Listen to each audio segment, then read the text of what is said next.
I'm going to show you one of the most complex borders in the whole world. This is how the main border of India and Bangladesh looked like for almost 70 years up to 2015. What are these weird little dots? Well, they are actually little pieces of India inside Bangladesh and little pieces of Bangladesh inside India. Up until 2015, there were a total of 198 such complex pieces of land just along this one border.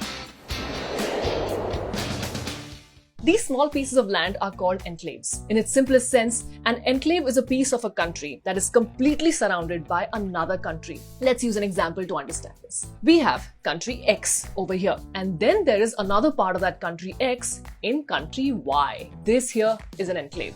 Around 2000, there were 256 enclaves around the world, of which 198 were shared by Bangladesh and India.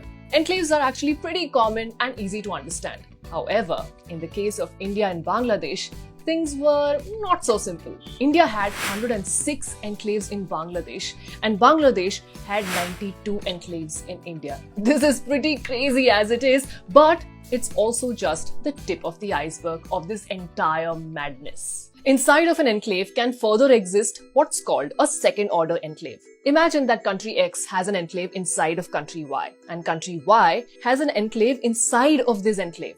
Then this would be the second-order enclave. Understanding one of these is fairly easy. But India and Bangladesh didn't just have one second-order enclave, they had dozens. Inside of the total 106 Indian enclaves in Bangladesh were 20 Bangladeshi second-order enclaves. And inside of the total 92 Bangladeshi enclaves in India were 3 Indian second-order enclaves. And then to make matters even more complicated, there was this. What you are currently looking at is the only third-order enclave to ever exist in the world. It's a small part of India inside Bangladesh, inside India, inside Bangladesh. So if you started from here and walked in a straight line, you would begin in India, then reach Bangladesh, then India, then Bangladesh, then India, then Bangladesh, then India, and finally Bangladesh. And this whole line was just approximately 100 meters long. But how did we land in this complex situation? There are actually many popular legends and myths about the history of the enclave, that there has been outlandish game of chase where the rulers just bet on their land and those became enclaves. And there are also legend of ink spill on the map and those inks became enclaves. But historically, these enclaves actually came into being in 1713. This was the time when the Cooch Behar king and the Mughal rulers signed a treaty. This was like a peace treaty in which both the rulers decided to keep the pieces of land that they owned in the other ruler's region for the simple purpose of collecting taxes. But even during this, these lands were not formally drawn on any map. And this continued till 1947.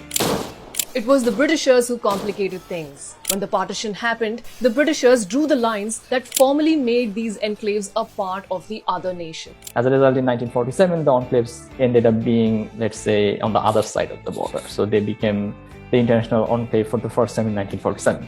Now, these enclaves weren't just empty pieces of land. These were homes to many people. More than 55,000 people lived in these enclaves. And living here was not very easy. They couldn't enjoy many basic services, couldn't access schools, couldn't own or sell land, didn't receive medical care, and were not even helped by the police when required. They completely got cut off from their home countries and started to live on the mercy of the host country. In fact, the situation was so bad that to go to their home country, they needed a visa. The irony was that they could get the visa only by going to the embassy that was in their home country, for which they did not have the visa in the first place. And that's absolutely crazy.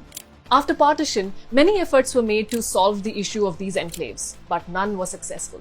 Then came the 2015 Land Boundary Agreement. As the clock struck midnight on 1st August 2015, India and Bangladesh finally exchanged all except one of their former enclaves. There were celebrations all around. Residents of the enclave gathered in their main marketplaces. Many were chanting slogans to express their joy. Their happiness was shown in the many fireworks that lit up the sky that night. So what did this agreement exactly say? Bangladeshi enclaves in India formally became part of the Indian nation, and the Indian enclaves in Bangladesh formally became part of Bangladesh. And what happened to the residents of these lands? Well, they were given the right to choose which country they wanted to be citizens of. So they could decide to stay where they were and opt for a formal change in their citizenship status, or they could decide to move to their home country and become the citizen of that home country. At that time, many had thought that there would be a massive exchange of people after this agreement. But surprisingly, that was not the case. Out of the total 52,000 people that lived in these enclaves, less than 1,000 people chose to go back to their home state. 51,000 chose to stay in their land and became citizens of the host nation. By the time these were exchanged in 2015, these people were second or third generation enclave residents.